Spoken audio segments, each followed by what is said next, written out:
Hello and welcome to the European Report. Here we are once again in the European Parliament in the heart of Europe here in Brussels. In today's topic we're going to be discussing the alarming rise of anti-Semitism. There's been three separate reports this month. Firstly, the French security forces that look after the protection of the Jewish community have reported there's been a 58% increase in anti-Semitic instances in France. There's been a 30% increase in anti-Semitic instances in Belgium, and Britain has reported the third highest rate of anti-Semitism for 2012 on record. The other issue we're going to be discussing as well today is the issue of Hezbollah and why hasn't the EU classified Hezbollah as a terrorist organisation. And the final issue we'll be discussing today is the issue of funding to the Palestinian Authority, and is European taxpayers' money really going to help promote peace in the Middle East? And today I'm joined by Thomas Sandell, the Executive Director of European Coalition for Israel, Charles Tannock, MEP, who's a Conservative MEP, and Daniel Schwammenthal from the Director of the Transatlantic Institute. So gentlemen, welcome to the programme today. Thomas, it's good to have you back on the European Report for this programme. Can you just share with our viewers some of the work you've been doing and some of the initiatives you've been involved in recently? Well, as you remember, last time we met, we were just in the process of organizing the Holocaust Remembrance Day event here in the European Parliament, and there has been a lot of follow-up from that event. This time we had actually faith communities commemorating the victims of the Holocaust all over the world. And only to take an example of Japan, apparently we had some 100 different events in Japan where people were for the first time paying attention to what happened in Europe, and of course where also Japan played its role. In Finland in particular, but I know this is an issue which goes across all of Europe, we have a movement aiming at boycotting goods produced in the disputed territories.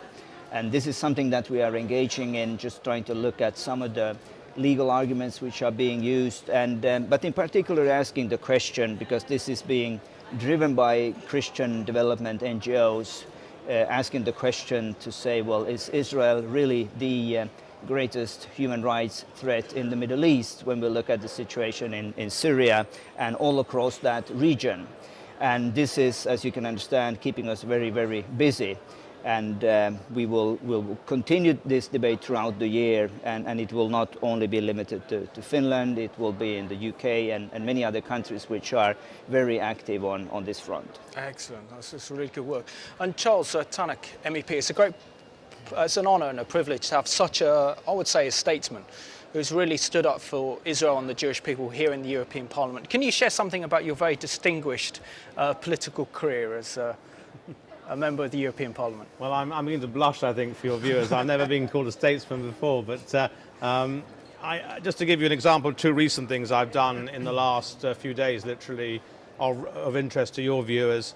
Today I was involved in setting up the founder meeting of an intergroup, an informal intergroup of the Parliament to combat anti-Semitism, which is an idea which I came up with John Mann last year when the Westminster, the House of Commons, all-party group came over here and we had a joint meeting. And I thought it might be worthwhile doing something similar here. And I was very pleased with the attendance. It's been chaired by my London Labour colleague, Claude Moraes, and we had representations from all the mainstream centre-right, centre-left groups. Socialists were there, the Liberals were there, my group, the ECR, BPP were represented. So I really hope that will be a very useful way of highlighting unacceptable incidents, both within the Parliament, things that are said by other members, but also events throughout the European Union which need to be identified and exposed and shamed, frankly.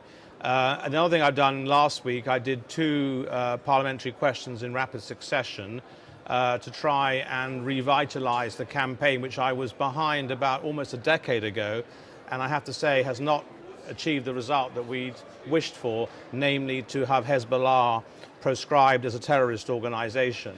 Following the atrocities in Bulgaria, when the Bulgarian government identified a link to Hezbollah in Varna, I thought it was timely to try and remind the Council of Ministers of the fact that at the moment they maintain this ludicrous fiction that the political or civilian wing is somehow different from the military wing and from the terrorist activities of Hezbollah. So one is allowed to operate in the European Union and the other isn't. But in practice, Hezbollah itself makes no distinction. And at the highest levels of Hezbollah, it's one joint command structure. So I did one on the issue of banning Hezbollah, particularly banning the so-called civilian or political wing. And the other was also on the interdiction of the funding, because for as long as one part of Hezbollah can act, they can still raise substantial amounts of money in the European Union, in the mosques, and through various Islamic charities and what have you, and front companies, and possibly even links to organized crime or whatever. But they have ways of raising considerable sums of money, and there was an intervention by an Israeli minister recently saying that if that could be interdicted and prevented, that would cause serious damage to the organization. So something I've championed. I did have some success, as I said, almost a decade ago, on getting Al-Manar television taken off air in terms of being allowed to transmit its terrible programs to our viewers in Europe, you know, inciting anti-Semitism, violence, terrorist activities, and so on. So I think it's timely now to try and reinvigorate the anti-Hezbollah campaign. We were successful with Hamas, and I really think that Hezbollah is in exactly the same ballpark as Hamas. Clearly, the French and others are very sensitive about the fact that if the European Union did ban Hezbollah, that it would have an impact on the stability of Lebanon. That remains to be seen. Obviously, there's always a difficult calculus here.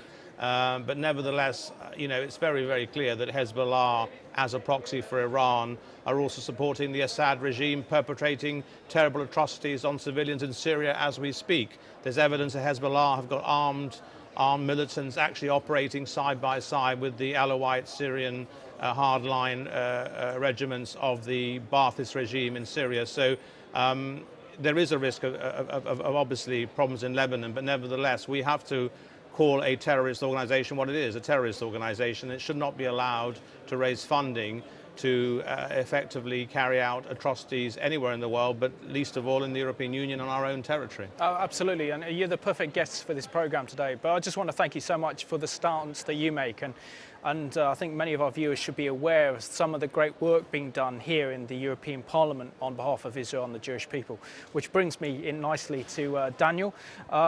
Daniel, it's great to have you on the program today. How did you get involved in international relations, and can you tell us something about the work of the Transatlantic Institute? Right. I was always interested in international relations, which is why I started my career as a journalist. And before I joined the AJC Transatlantic Institute, I was an editorial writer for the Wall Street Journal Europe, based here in Brussels and in Amsterdam. And it gave me a lot of opportunity to write about the sorts of issues that we're dealing with also here today on this program. But I realized over the last 2 years of my employment that I really wanted to focus on the Middle East and was looking for an opportunity to do that, and which is why I joined the Transatlantic Institute. And it is our view that, first of all, the name Transatlantic Institute is not just a coincidence. We strongly believe that a strong transatlantic relationship is absolutely important for all the work that we want to achieve, be it countering terrorism, which is a global threat, a threat against the Western world, be it fighting for pluralism and human rights, and also finding, you know, peace between Israelis and Palestinians, and particularly more stability in the region. And so some of the programs we are doing here, for instance, we had a couple of months ago, we had Matthew Levitt from the Washington Institute for Near East Policy. He's probably the expert on Hezbollah in the academic think tank world. We had a number of meetings with him at the European External Action Service, with Belgian Foreign Ministry officials, with the EU anti-terrorist official, and also a public event. So this is something that we've been working on. We had an interesting event just last month with the Konrad Adenauer Foundation, which is linked, of course, to the EPP, on anti-Semitism in the Arab world, and how that affects peace or the lack of peace between Israelis and the Arab world. So these are some of the examples of our work in the past few weeks. Excellent. It sounds like very, very good work. The first issue we're going to discuss today is the issue of anti-Semitism, particularly as we've seen that recent statistics for 2012 have seen sharp levels of anti-Semitism. Charles, I've got a few figures here, and these are the reports that have come out this month. That in France, according to the SPJC, which provides security for the Jewish community, they've reported that in France, anti-Semitic incidents have increased by 58% in 2012. Belgium's seen an increase in 30% in anti-Semitism. And also Britain has had its third highest record of anti-Semitism for 2012. What do you make of these statistics? Well, they're very worrying, disturbing, and very frightening for the communities who are on the receiving end of these threats to their security. I remember, again, I've been around a long time. I've been in this parliament now since 1999, but I remember about, again, I think 11 or so years ago, there was a report done by one of the EU devolved agencies, then it was called the Agency in Vienna for, I think it was Racism, Xenophobia, I think it was then called. And they had a report on anti-Semitism, which they then tried to bury, and they didn't want to publish it. And one or two of us at the time who were active on issues to do with the funding of the Palestinian Authority, who also had concerns about anti-Semitism, insisted it did come out. And that was the beginning of a rise that they were beginning to detect. It was buried because, and I don't know how to put this, but because it wasn't necessarily always the sort of usual suspects of far-right sort of, neo-fascist or Nazi, neo-Nazi groups or whatever. Sometimes it was within second and third generation immigrant groups from the Maghreb. And that was obviously a delicate issue and had to be handled. But I don't think you could have buried the facts. You have to know where the problem is and how you can combat it and how you can try and, as it were, bring education to bear and bring influence to bear. And we saw the terrible murder in France only last year of, by that fellow whose name, I can't even remember his name though, but it's probably an infamous name one doesn't want to remember. Again, I think he was second generation Algerian French who murdered a child, in cold blood. I mean, absolutely horrendous stuff. So this is a real problem, and it's a delicate problem. We're all aware of it. I do not accept that the Middle East conflict between Israel and the Arab world can ever be used to legitimize or excuse any kind of behavior between a diaspora community from the Arab world living in our countries as an excuse to attack European Jewish citizens. That's unacceptable. And I think every politician, rightly and roundly, even those who were no friends of Israel, condemned it. So I think that is quite heartening in a way. And I hope that child and the adult who were killed last year, their lives won't be lost in vain. I hope something can be done in France. It's clearly a problem in France. It's clearly a problem also in Belgium, but this problem's been around for about a decade, because I remember 10 years ago these incidents were being reported, particularly in Belgium, particularly in Antwerp, and also in France. So we've seen an escalation over the years. People need to have some innovative thinking on how we can try and address this issue, and maybe we need to have people going into the schools. In the areas where there are large numbers of individuals of North African origin, and say, and teach about the danger of racism, xenophobia, anti-Semitism. We need to think of where they're getting this propaganda from, where's the brainwashing coming from. These are just some suggestions, but if I had an easy answer, the problem would have gone away. And it's 10 years on, I'm having the same conversation as I'm having a decade ago, which is very, very worrying. It's very worrying. And Thomas, what do you think are these underlying causes for what we're seeing as an alarming increase in anti-Semitism, anti-Semitic attacks, and yet at the same time there's greater Holocaust education and awareness? Well, again, I agree with Charles. If I had the easy answer, I would probably be nominated for the Nobel Peace Prize by now, and I wouldn't be sitting here. Yeah. But seriously, I always said this on the program, and I believe it's important to stress it. Anti-Semitism seems to come in all shapes and forms.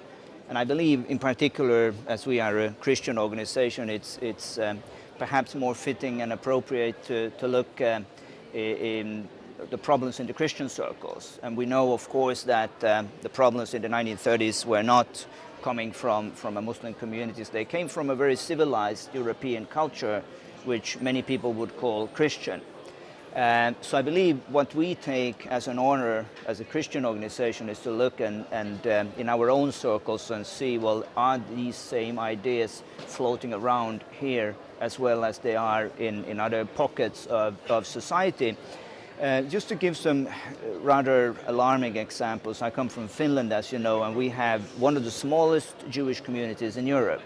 Nevertheless, what we see right now is new expressions of anti-Semitism, things which we have never seen in Finland. Remember, Finland is a small country, it's a stable society. We haven't been hit by the financial crisis in the same way as Hungary or Bulgaria or Greece.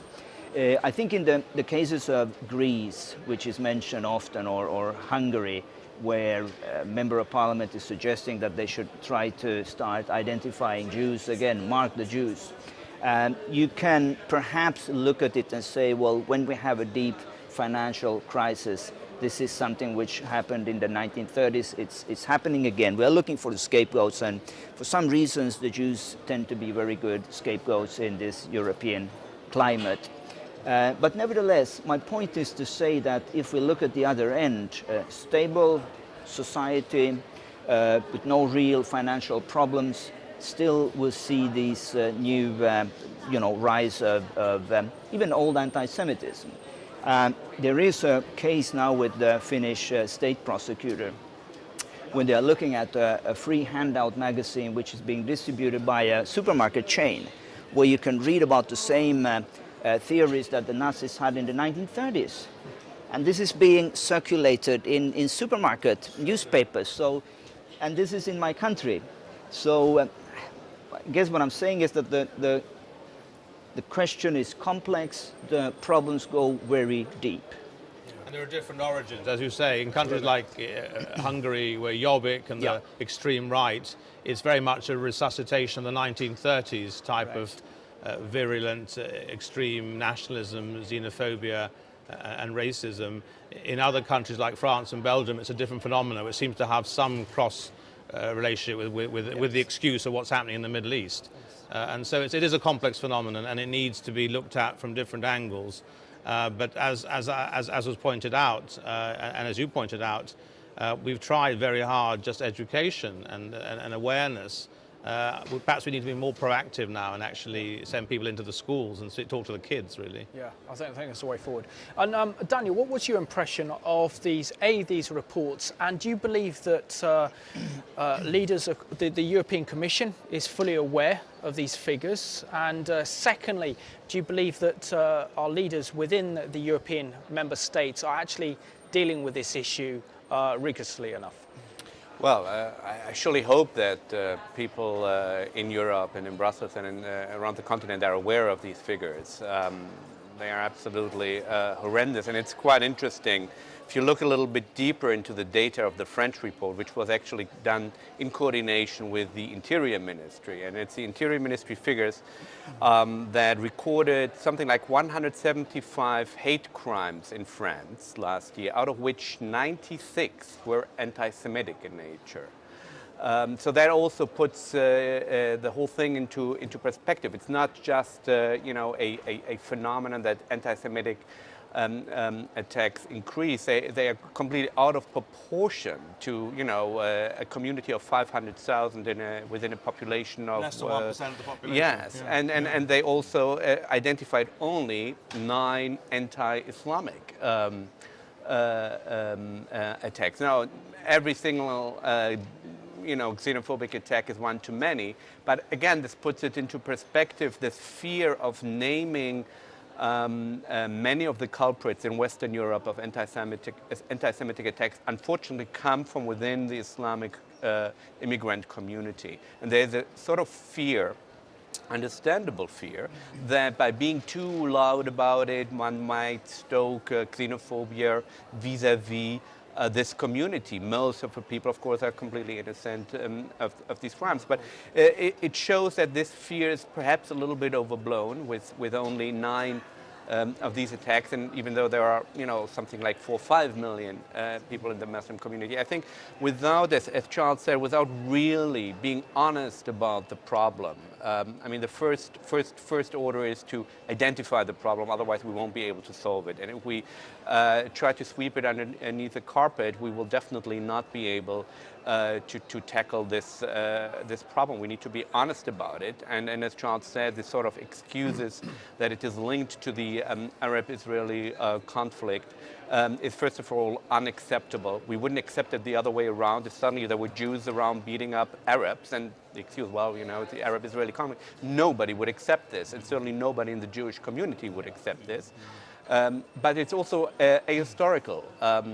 Anti-Semitism, unfortunately, in the Arab-Muslim world, is not a result of the Israeli-Arab conflict. It's one of its causes. If we look back at history, particularly the history of the Mufti of Jerusalem, the Palestinian leader during the 30s, who was an Hitler collaborator who spent the war years in Germany, in Berlin, as Hitler's guest.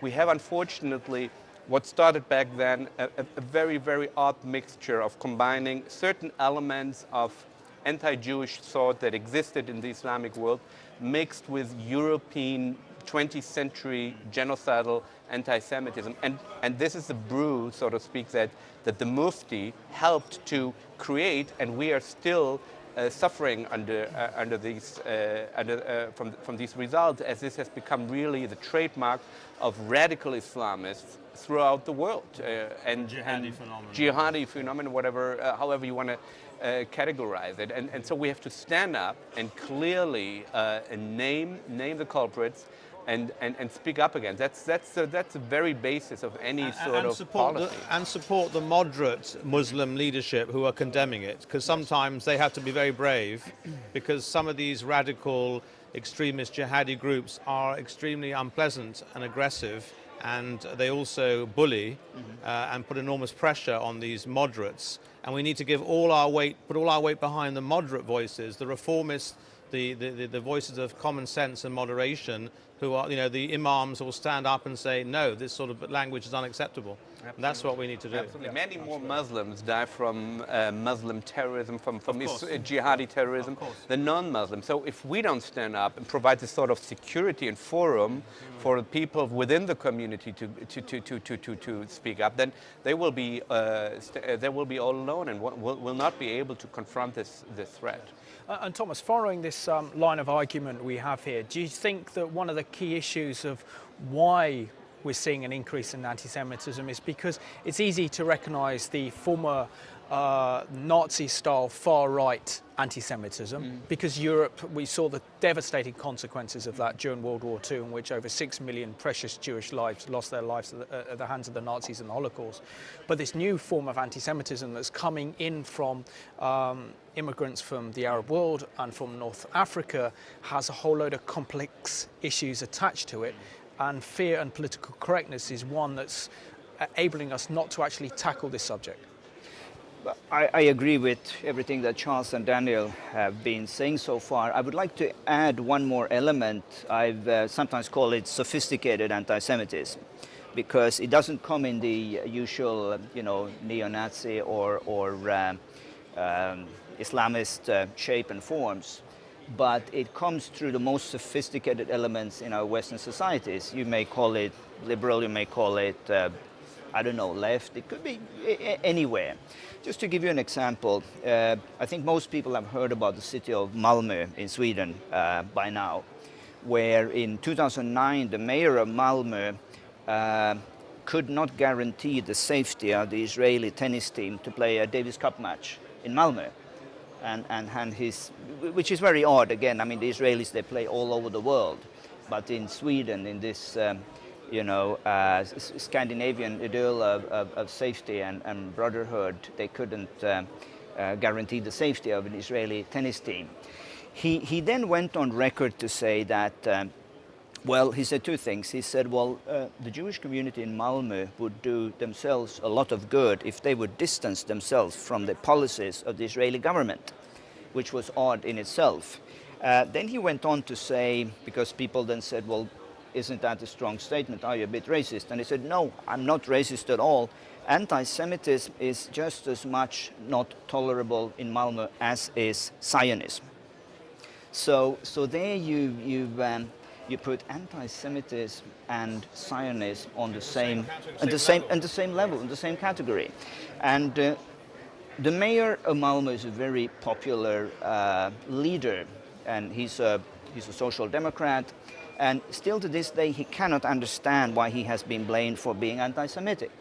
This is what I call the sophisticated sort of anti-Semitism, where you still don't get it because say, no, how can I be an anti-Semite? I hate Hitler just as much as anyone else. Whereas you still use his arguments and you put Israel as a democratic state on the same equal footing as racism and anti-Semitism. And this is something which you see increasingly in Europe, I would say, where you just take away the word Jew, because of course you can't say, Jew is bad or Jewish, but you say Zionist. So once you've used the word Zionist or Zionism, you think you have cleared your back, and you come back to this issue of what is legitimate criticism of Israel and where do we cross the line of coming into anti-Semitism. And I know I was at the same meeting as Charles earlier today, and I believe this is one of the issues that you probably will have to face. Where do you draw the line? Is it acceptable just to say that Zionism equals with anti-Semitism? I wouldn't think so. I mean, that's not acceptable at all. No, that's not acceptable at all. Zionism is the right for a Jewish state, as far as I can see it. It's the right to establish the homeland for the Jewish people. Right. I mean, obviously there may be some Zionists who are extremists in the way they want to set about that, and I would condemn that. They use violence against innocent people. But Zionism as a concept is building a homeland for the Jewish people. Anti-Semitism is about condemning you for your birth or your religion or your ethnicity. Correct. That's the way I distinguish about it. I mean, that's not a very sophisticated analysis, but that will be a working definition as far as I'm concerned. Perhaps I could add one question, one element to the case of Malmö, because also what you hear, and I heard it in Sweden, I was there a few weeks ago, you then hear and say, well, why is it that we are talking so much about Malmö? And you then hear it from the most highest political level to just a man on the street that you happen to talk with, and he said, well, it's the Jewish conspiracy. It's these Jewish, very powerful networks around the world who have brought this against Malmö, who has brought it against the mayor of Malmö. And I think this is a new, it's not new because we heard it in the 1930s again about the Jews who are controlling everything in society. But the fact that you hear it said and stated in Europe today in 2013, for me is quite scary. And Daniel, I just want to bring you on board on this one. How does the Jewish community here feel in Belgium about what is now a 30% increase in anti-Semitic instances here in Belgium?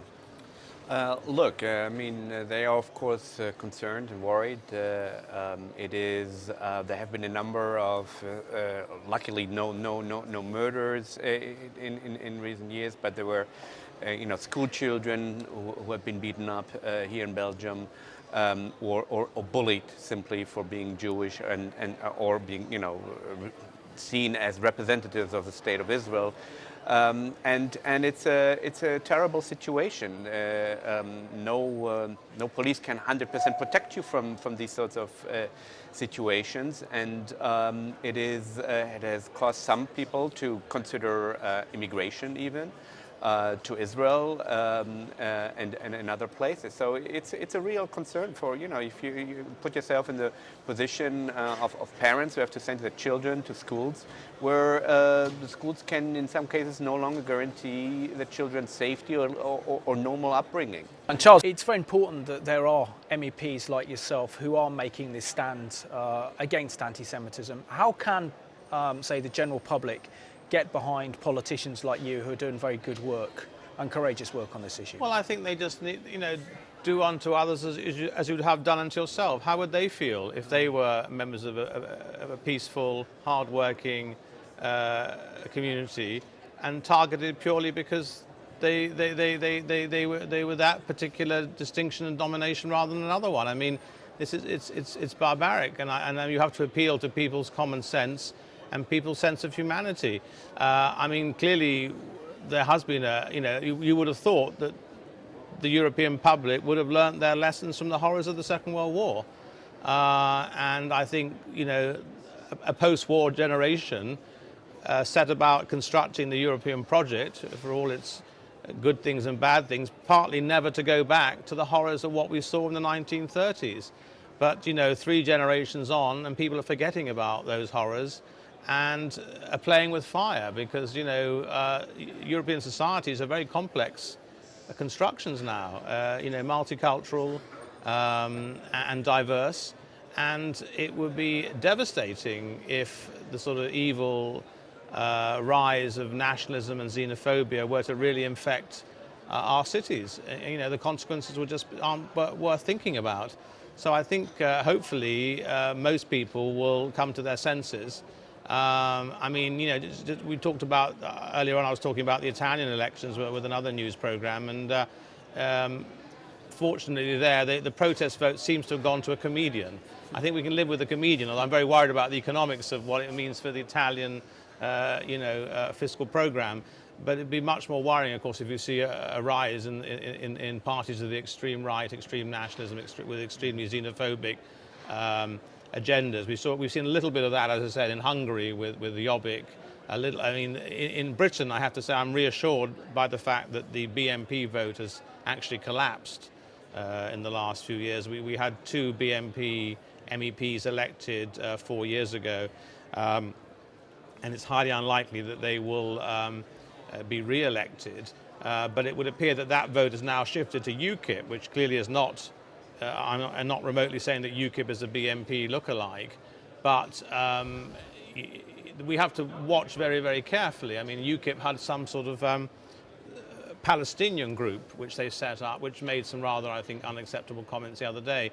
So there's a danger of these sort of broader coalitions on the hard right, encompassing people with some really quite extreme views as well. So I think one of the purposes of the all-party political group which set up today is to monitor events and to inform the political class and the general public and to condemn. There's obviously always a fine line, but there is always a border, which mustn't be crossed between freedom of speech and incitement to racial hatred and violence. Absolutely. And that's a clear division in my mind. And the other issue we're going to discuss is an issue that's been discussed here in the European Parliament, and this is the issue: should the European Union classify Hezbollah as a terrorist organisation? Charles, I'm going to come back to you on this one because I know that you've done a lot of work on this issue. Firstly, why this has come to the light primarily because of the terrorist attack we saw in Bulgaria last year, in which 5 Israeli tourists were killed, including a Bulgarian bus driver, and the Bulgarian government has pointed and given strong evidence that Hezbollah was behind this attack. And yet the EU still has not classified Hezbollah as a terrorist organisation and wants to separate the political wing from the military wing. Can you tell us why the EU wants to keep this in place and why they haven't labelled or classified Hezbollah as a terrorist organisation? The EU ultimately is the lowest common denominator of the views of all the member states. Within the EU there are countries like the Czech Republic, like the United Kingdom, who I think would support banning the entire Hezbollah organisation. There are other countries like France, with its historical connections to Lebanon and to Syria, who have been extremely reluctant because they take the view that because Hezbollah is a very large, well-organized political movement within Lebanon, was in coalition with the government, has a large presence in the parliament, is extremely well armed and so on, and well organized, that would make it impossible to have meaningful dialogue with Hezbollah as an interlocutor in Lebanon. So, I mean, I can see their arguments from the Middle East political perspective up to a point, But ultimately, any organization which is carrying out terrorist activities anywhere in the world, and particularly on the territory of any member state, including Bulgaria, as far as I'm concerned, should be called what it is, a terrorist organization. And we shouldn't be allowing 1 cent or one UK penny of our monies from our continent to end up in the hands of people who wish to perpetrate atrocities on innocent civilians. Yeah. And Daniel, I want to bring you very much involved in this one. Can you tell us something about about Hezbollah as a terrorist organisation known in Arabic as the Party of God? But why does Hezbollah pose such a threat to the security of Europe and the destabilisation of the Middle East? Look, Hezbollah has been called the A-team of international terrorism. It is the group that actually introduced the phenomenon of suicide bombings into the Middle East when it bombed the American embassy in Beirut and American and French peacekeepers. So the Europeans, in this case French, 52 or so brave French soldiers were among Hezbollah's first victims. So this is not a new phenomenon. It is, of course, also particularly dangerous because it is closely linked with Iran. Iran has basically created Hezbollah. It's funding it, and it's a proxy. Really, it's fully integrated into the military Iranian Revolutionary Guards, and is therefore an arm also for Iran to carry out international terrorism, and as we now seeing, is increasingly involved in helping President Assad butchering his own people. And the argument that putting Hezbollah on a terrorist would destabilize Lebanon is laughable. It is, the most destabilizing factor for Lebanon and the entire region. It is now starting a war with a second neighboring country. Not only has it been attacking Israel for many, many years, it is now directly involved in this civil war in Lebanon, and which has invited retaliation from Syrian rebels into Lebanon proper. So there is no doubt in my mind that it's not only morally the right thing, it's also, in terms of realpolitik, the only proper course of action. Yeah. And Thomas, I just want to give you a quote from Israel's ambassador to the UN, Ron Prosser, on this one. He says he has slated European countries who classify Hezbollah as a charity, and this is what he said. He said, not since Napoleon invaded Russia has the European continent seen such an astonishing lack of foresight. He went on to say that calling Hezbollah a charity is like calling Al-Qaeda an urban planning organisation because it desires to level tall buildings. Now, why? That's Ron at his best, because he used to be ambassador in London. He had a sort of a sense of humour the way he put his message across. But really, doesn't he really explain the lack of moral clarity in confronting the danger and threat posed by Hezbollah if they're operating here in Europe? I think there are a number of issues which are very problematic for me. One is the fact that you make a distinction between Israelis and Europeans. So the red line seems to be to say that, the minute a European will be killed on European soil, it's a major problem. But if the case is that there are Israelis, we can still sort of tolerate it almost. If I'm not completely mistaken, I think there are parallels even going back to the 1970s. And we don't often think about the fact that the PLO at the time, and we're looking at 1972 and the massacre in Munich, could operate fairly freely in Europe, even at that time. And I think there are strong evidence to point in the direction that there are certain intelligence services that would look the other way. And I take Italy as an example in the 1970s, I think, because we have the strongest evidence right there, where from Italian intelligence sources, they would basically say, well, don't mess with Italian targets, Italian citizens, and we'll look the other way. That is, of course, not to say that they were proactively supporting or openly supporting terrorists, but it's a dirty deal. And I believe from you can basically say that there are a number of countries that take this this line to say, well, as long as you don't touch our targets, we can look the other way and we can make a deal. And I believe this is something where we would have to hear a very clear political message from this parliament and from national parliaments and from governments to say that we cannot make a distinction between citizens, non-European and European citizens, and we need to call a spade a spade. I don't think there should be a long academic discussion as to whether Hezbollah is a terrorist organization. As Daniel said, it's the A-team of terrorism.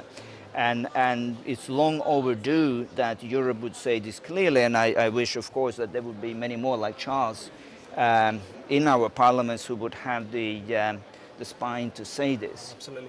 And Charles, you have to leave us very shortly, but can I just give you one last question before you go? And this is regarding the British government's position of classified Hezbollah into the political wing of Hezbollah, which is seen as legitimate, and the military wing, which is not. Surely the British government need more clarity and need to follow Israel's line, the United States' line, also that of the Dutch, in classifying Hezbollah as an international terrorist organisation that poses a threat not only to Israel, but also to the stability in the Middle East and the security of Western Europe. Well, I mean, I can't speak for the British government. Even if it is a Conservative-led government, I don't get consulted on these matters, which would hardly surprise you.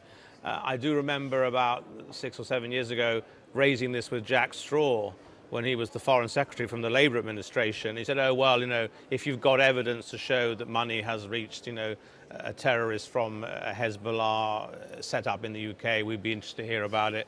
You know, but I could see that he really didn't want to get involved with this issue. I would hope now that there has been a bit of a wake-up call. I think there is certainly an appreciation in the British government, and in fairness, at the end of the previous Blair government, that Iran posed the most serious global security threat in terms of their quest for nuclear weapons, and clearly an existential threat to the state of Israel. And that, you know, even if you are drawing a totally unacceptable distinction between, you know, EU citizens and other citizens and who are the targets of their attacks, the fact of the matter is everybody now knows that Hezbollah in the Middle East is basically a department of the Ministry of Defense or the Iranian Revolutionary Guards in what's happening in Syria. So, you know, irrespective of the issue that they are terrorists and should be identified as terrorists, they're also the allies of a country which poses a threat to global peace, let alone Middle East peace, you know, in terms of an arms race and all the rest of it. So there's every reason, there's absolutely no reason in my view, from our own foreign policy and security and human rights concerns to allow them to operate with impunity within our own jurisdictions. So, you know, no to Hezbollah, and I've been saying that for over a decade, and let's hope that 2013 is the year in which they are finally banned. And let's hope so. And Charles, I just want to thank you so much for being our guest here on the European Report, and thank you for your courageous stance on these issues. Charles Tannock, MEP, had to leave us. He's got another meeting now, so that just leaves us to continue discussing this issue of Hezbollah. Daniel, I want to bring you into this one. Surely Europe is out of line. I mean, we've had the US Secretary of State, Kerry, has really outlined that Europe is out of line, is what he said in terms of this position. How important is it for Europe's moral authority and standing in the world that they take this issue of classifying Hezbollah as a terrorist organization seriously? Look, it's absolutely crucial. I would say that not listing Hezbollah is the dereliction of duty. It's a failure to protect its own citizens and a failure to protect those who wish to visit Europe.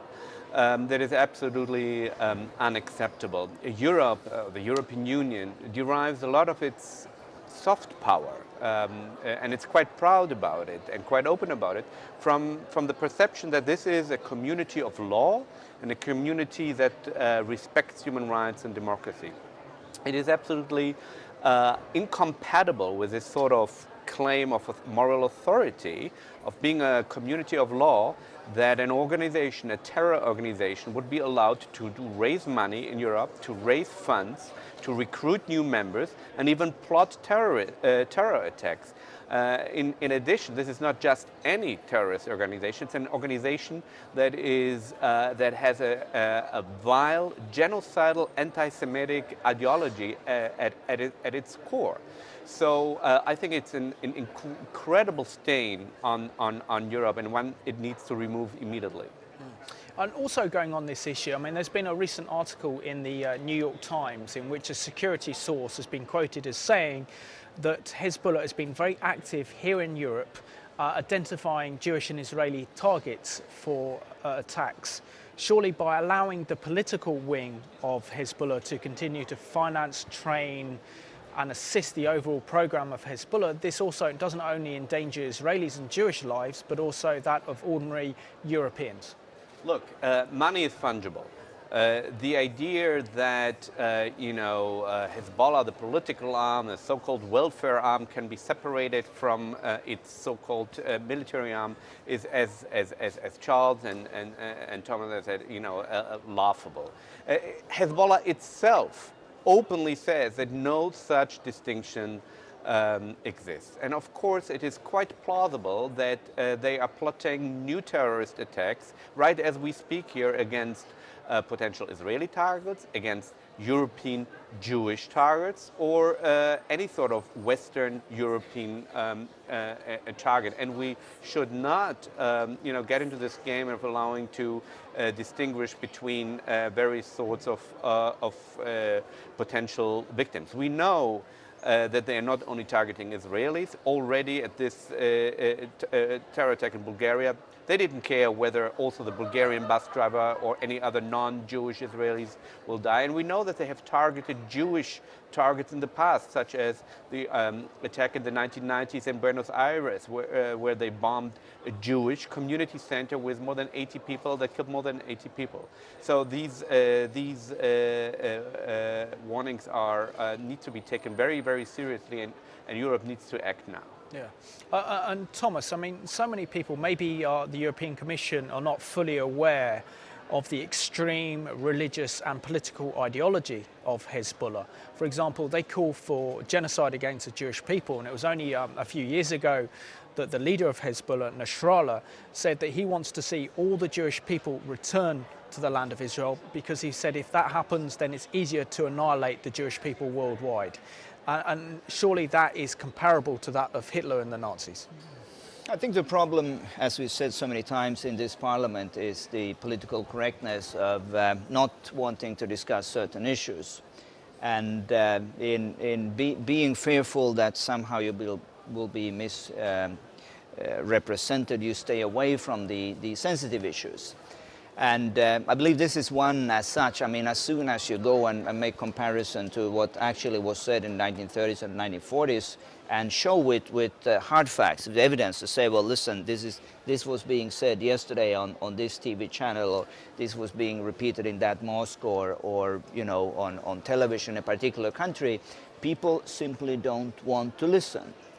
And I'm not sure what it will take in Europe for people really to get the simple message, to listen, to read. And most of the cases, of course, things are being translated. So of course, you may not know all these exotic languages, because mostly it's not said in English. And that's part of the problem as well. There seems to be a double talk where you say certain things in English, and this is what we quote and what we rely on. But it's not difficult today to have things translated.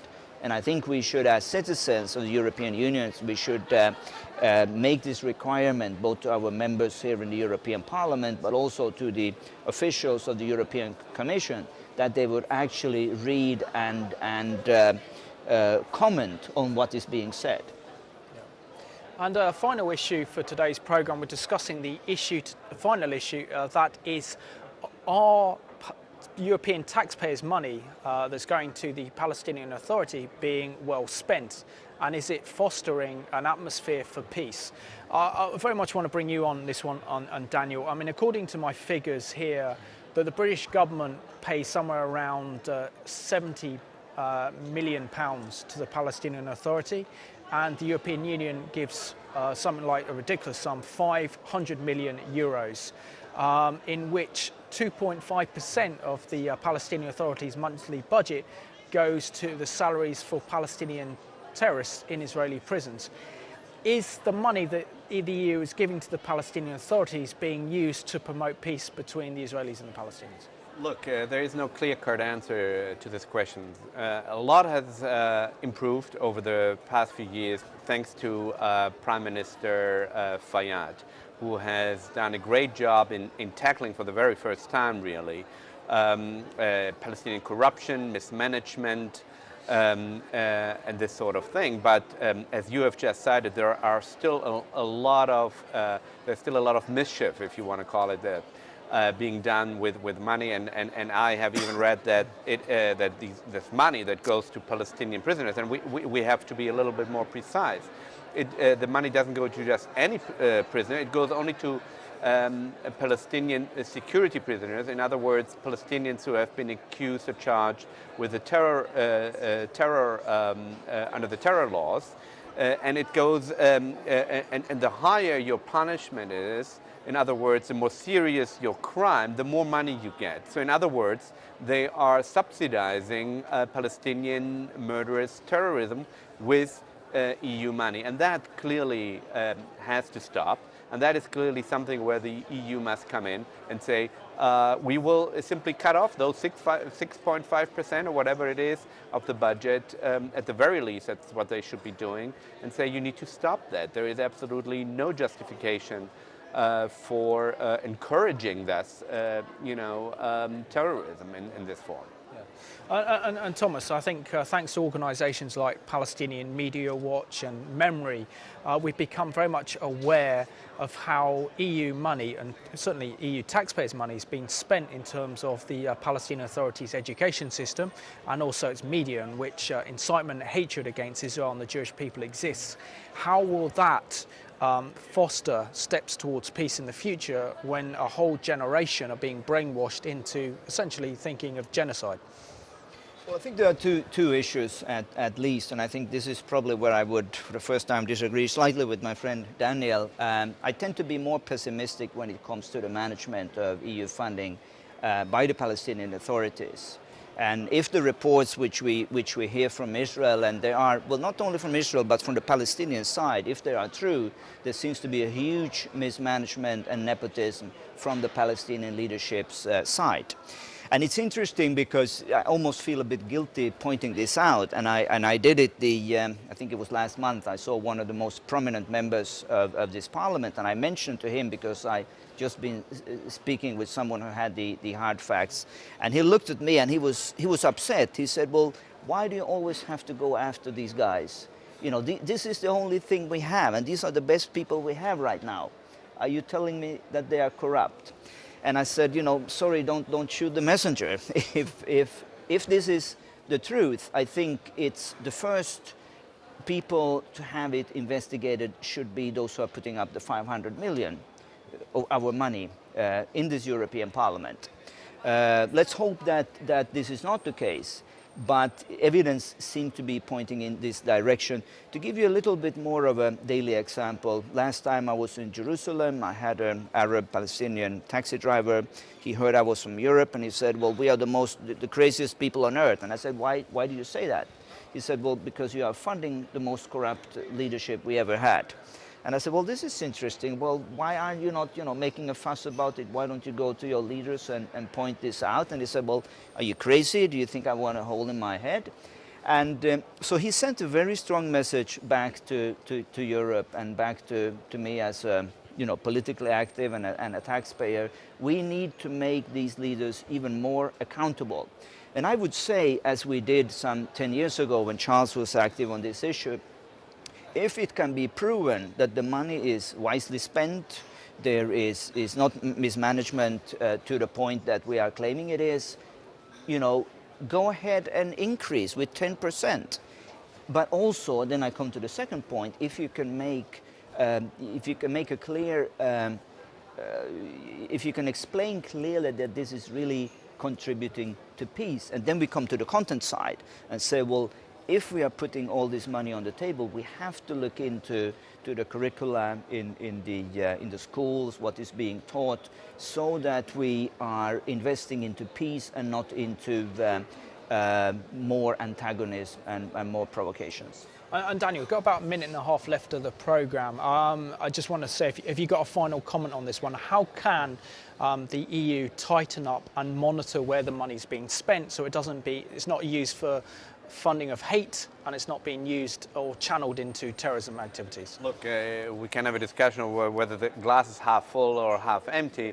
No doubt there is still a lot to be done for the Palestinian Authority to improve things, but I think there is clearly, particularly when one compares it with the leadership under Yasser Arafat and now with Salam Fayyad in control, there has been a great improvement, but they still have a long way to go. I think they have the tools to really look into what the Palestinian Authority is doing and funding, and I think this is the sort of more for more and less for less is, in essence, a new European policy, a new European neighborhood policy that the EU has declared that it wants to implement, not just when it comes to the Palestinians, but generally with particularly the Arab world, in order to foster real democracy, real pluralism, and they need to apply it very strictly also with the Palestinian Authority. Gentlemen, I just want to thank you for both of you joining me on the European Report today. Thank you very much. Pleasure.